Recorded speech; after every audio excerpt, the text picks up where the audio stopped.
আসসালামু আলাইকুম, সবাই কেমন আছেন? এই গাড়িটা হচ্ছে 18 মডেল ফিল্টার। এই গাড়িটার ইঞ্জিনের সমস্যাটা হচ্ছে এই ইঞ্জিনে পিক আপ দিলে একুরেট পিক আপ নেয় না, ঝাঁকটা ঝাঁকটি করে আর কি, পিক আপ উঠতে চায় না, মানে টান উঠতে চায় না। তো আমরা চেক করে দেখতে পারি যে প্লাগের যে ক্যাপ আছে, মানে কয়েল ক্যাপ যা আছে, এই কয়েল ক্যাপগুলো একদমই খারাপ হয়ে গেছে, মানে ফেটে গেছে, যার কারণে আর কি সাইড দিয়ে কারেন্ট লিক করে আর পিক আপ নেয় না আর কি। তো আমরা এগুলো এখন চারোটা আর কি খুলে নেব। চারোটা একদমই খারাপ হয়ে গেছে, যার কারণে আর কি সাইড দিয়ে কারেন্ট লিক করার কারণে পিক আপ নিতেছে না অ্যাকুরেট।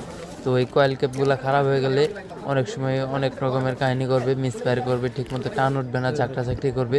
তো আমরা নতুন এক সেট কয়েল ক্যাপ কিনে এনেছি। এই নতুন কয়েল ক্যাপগুলো আর কি কয়েলের সাথে লাগিয়ে দেবো। তো এখানে লাগানোর আগে হালকা পরিমাণ করে আঠা দিতে হবে।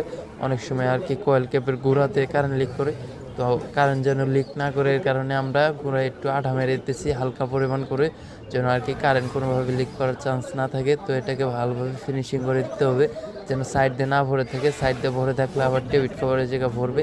তো এর জন্য আমরা ভালোভাবে হালকা পরিমাণ আঠা দিয়ে তারপর ক্যাপটা লাগিয়ে সাইডে যে আঠাটা থাকে এটা আর কি ফিনিশিং করে দিতেছি, যাতে আর কি ভালো দেখা যায়, মানে সৌন্দর্য দেখা যায়। তো আমাদের চারোটায় লাগানো হয়ে গেছে, মানে কয়েল ক্যাপ চারোটা আর কি আমরা কয়েলের সাথে লাগিয়ে নিছি। এখন আর কি গাড়িতে ফিটিং করব।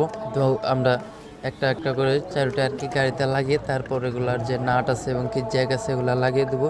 তো আমার চারোটায় আর কি লাগানো হয়ে গেছে। এখন আমি স্টার্ট করে আপনাদের দেখাইতেছি যে স্টার্ট করার পরে এখন আর ওই সমস্যাটা করবে না, মানে আগের মতো যে ঝাঁকটা ঝাঁকটি ওটা আর করবে না। এখন অ্যাকুরেট পিক আপ নিতেছে।